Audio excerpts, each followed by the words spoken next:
दोस्तों नमस्कार। मैं हूं विजय विद्रोही। आप मुझसे जुड़ चुके हैं, इसके लिए आप सबका तहे दिल से शुक्रिया और अगले 6-7 मिनट में आपसे जुड़े रहने की कोशिश करूंगा। तो अगर घोषणा पत्र के हिसाब से नंबर दिए जाएं तो कांग्रेस के घोषणा पत्र को 10 में से 9 नंबर दिए जा सकते हैं। अगर ऐसा संभव होता कि घोषणा पत्र के आधार पर ही लोग वोट देने जाते और कोई दूसरी चीज नहीं देखते तो बीजेपी मोदी सरकार भारी मुश्किल में आ जाती। लेकिन ऐसा राजनीति व्यवहारिक राजनीति में होता नहीं है। लेकिन कांग्रेस का घोषणा पत्र सोशल सिक्योरिटी की एक नई धारा को, एक नई विचारधारा को सामने रखता है। कांग्रेस का घोषणा पत्र एक तरह से बड़ा क्रांतिकारी है। समाजवादी सोच, कांग्रेस की जो आर्थिक नीतियों को लेकर जो अभी तक की सोच रही है उसमें बदलाव की कहानी कहता है। कुल मिलाकर घोषणा पत्र 5 न्याय की बात करता है और 25 गारंटियां दे रहा है। मोदी जी ने बताया था कि उनकी नजर में 4 ही जातियां हैं, एक गरीब है, एक युवा है, एक महिला है और एक किसान है। कांग्रेस के घोषणा पत्र में भी इन 4 जातियों पर बहुत ध्यान दिया गया है और 5वां हिस्सेदारी है। बड़ा सवाल उठता है कि मोदी इसका क्या जवाब देंगे, क्योंकि घोषणा पत्र कहता है कि कांग्रेस अगर सत्ता में आई तो आने के साथ ही राष्ट्रीय स्तर पर वो जातीय जनगणना को लागू कर देगी, आरक्षण की सीमा 50% से क्रॉस करने के लिए एक संविधान में संशोधन लेकर आएगी और प्राइवेट क्षेत्र में भी आरक्षण की व्यवस्था की जाएगी।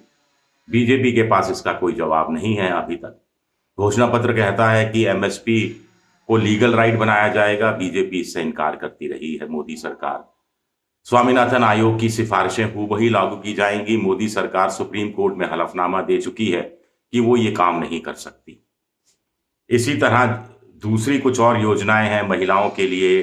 50% नौकरियों में आरक्षण, 1 साल में 1 लाख रुपया गरीब महिलाओं को देना, युवाओं का अप्रेंटिसशिप का मॉडल तैयार करना और स्टाइपेंड देना, 1 साल में 1 लाख रुपया, किसानों की कर्ज माफी। युवा वोटरों पर इस घोषणा पत्र में बहुत ज्यादा ध्यान दिया गया है। ये बहुत दिलचस्प बात है। 24 करोड़ युवा वोटर हैं, नहीं यानी जो 18 से लेकर 29 साल का है उनकी संख्या करीब करीब 24 करोड़ है और इनसे परीक्षा की फीस नहीं ली जाएगी। यानी केंद्रीय स्तर पर जो परीक्षाएं आयोजित की जाती हैं उसमें परीक्षा की फीस भरने में, वो पोस्टल वाला जो ऑर्डर लगाने में और तमाम ऑनलाइन में पैसा जमा कराने में बहुत पैसा खर्च होता है। फिर परीक्षा लीक हो जाती है, पेपर लीक हो जाता है, पैसा बर्बाद चला जाता है। तो कांग्रेस का कहना है कि परीक्षा के लिए फीस नहीं ली जाएगी और जो शिक्षा के लिए कर्ज लेते हैं या कि उच्च शिक्षा, डॉक्टरी कर रहे हैं, एमबीबीएस या इंजीनियरिंग कर रहे हैं या कुछ और एमबीए टाइप कर रहे हैं और घर पे पिता माँ बाप के पास इतना पैसा नहीं है तो बहुत से बच्चे कर्ज ले लेते हैं विदेश जाने के लिए भी। तो कांग्रेस का घोषणा पत्र कहता है कि ये जो कर्ज पर जो ब्याज होता है वो माफ कर दिया जाएगा।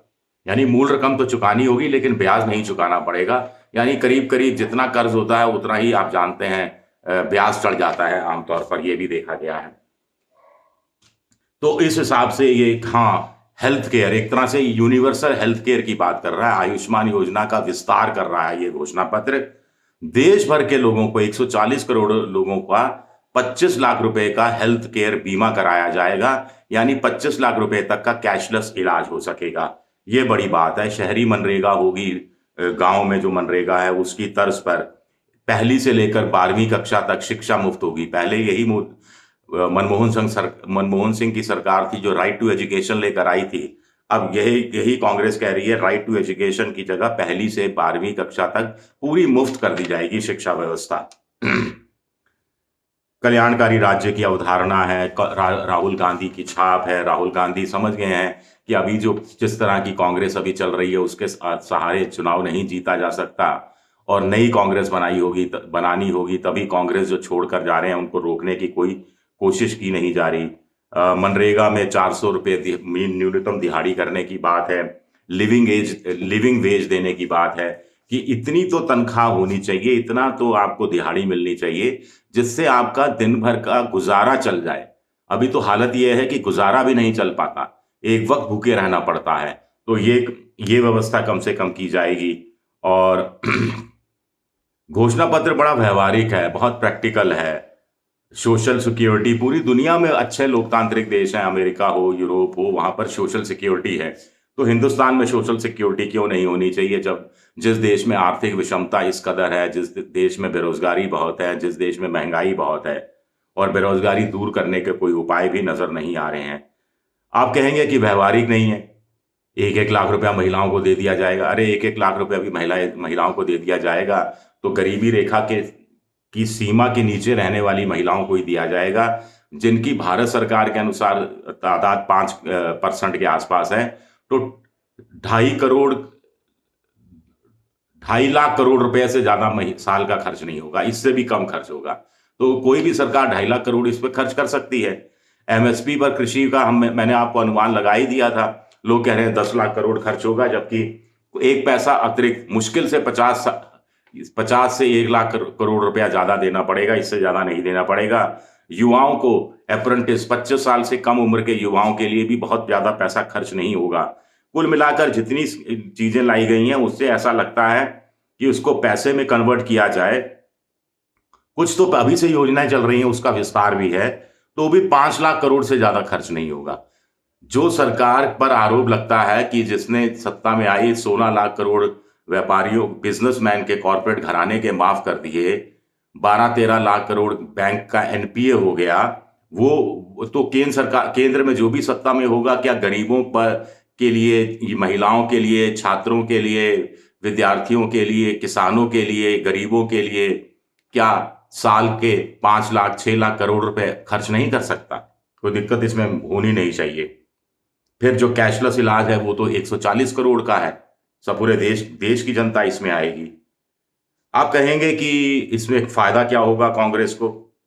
अब कांग्रेस का ये है कि वन अप कांग्रेस स्थिति में आ जाएगी कि देश में लोग इसकी घोषणा पत्र के बारे में बात करना शुरू कर देंगे और बीजेपी से पूछने लगेंगे, या पूछना चाहिए कि नहीं कांग्रेस ये कर रही है, आप क्या कर रहे हैं, आपने पिछले 10 साल में क्या किया, उसका हिसाब बता दीजिए। और कांग्रेस कह रही है कि घोषणा पत्र में ये चीजें कहेंगी, तो मोदी जी आप क्या करेंगे, आप क्या नया करेंगे?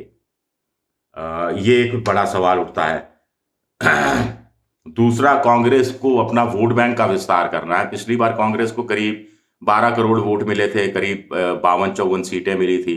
कांग्रेस को भी पता है कि वोट अगर उनके 15-16 करोड़ हो गए मान लीजिए, तो उनकी जो सीटों की संख्या दुगनी 2.5 गुना तक हो सकती है। हालांकि इंडिया को 2019 के हिसाब से देखा जाए तो बीजेपी से ज्यादा 25 करोड़ मिला था, बीजेपी को अकेले 23 करोड़ वोट मिला था। तो जातीय जनगणना की बात करके ओबीसी को अपने दायरे में लाने की कोशिश कांग्रेस कर रही है और देश में 50% से ज्यादा ओबीसी है। सवर्ण बीजेपी के साथ जा चुके, कांग्रेस भी जानती है 70% 80% जा चुके, अब कांग्रेस के पास लौटने वाले हैं नहीं। एससी एसटी का भी बहुत कुछ निपटारा हो गया। निपटारा से मतलब उन्होंने अब कहीं सामाजिक न्याय वाली पार्टियों के साथ ओबीसी चला गया, कहीं दलित चला गया, कहीं शेड्यूल ट्राइब चला गया, बीजेपी के साथ चला गया, तो वहां भी कुछ ज्यादा हासिल होने वाला नहीं है एससी एसटी में से। तो कुल मिलाकर एक ओबीसी वोट बैंक है जिस पर कांग्रेस ने टारगेट बनाकर रखा हुआ है। एक और 2-3 बातें हैं कि सीएए को वापस ले लिया जाएगा, अग्निवीर स्कीम को वापस ले लिया जाएगा और पीएमएलए जो मनी लॉन्ड्रिंग एक्ट है उसमें संशोधन किया जाएगा। ओपीएस नहीं है इसमें। ओपीएस पर सफाई दी गई कि चिदंबरम की तरफ से प्रेस कॉन्फ्रेंस में उससे सवाल पूछा गया तो उन्होंने कहा कि बीजेपी ने वित्त मंत्रालय के सचिव की अगुवाई में कमेटी बनाई है जो देखेगी कि ओपीएस और एनपीएस में जो फर्क है उसको मिटा दे।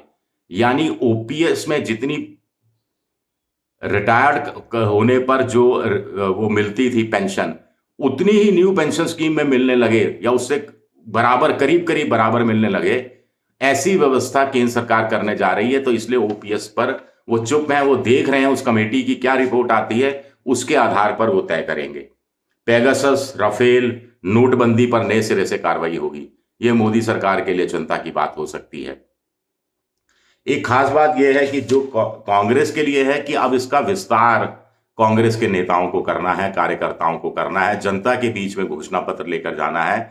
एक तो मुझे लगता है कि अगर कांग्रेस इस घोषणा पत्र को बड़ा आधार बनाना चाहती है, इसके सहारे चुनाव लड़ने का मंसूबा बांध रही है, तो उसके लिए बहुत जरूरी है कि वो उसके सारे जो लोग हैं रट ले घोषणा पत्र को और अपने चुनावी भाषण में घोषणा पत्र, घोषणा पत्र, घोषणा पत्र, घोषणा पत्र, इसके अलावा एक लाइन का जिक्र नहीं करें। हर जगह जाएं, पढ़ दें घोषणा पत्र, हमारा घोषणा पत्र ये है, हमारा घोषणा पत्र ये है। भाइयों, आपके यहाँ हम आए, हमने घोषणा पत्र पढ़ के बता दिया।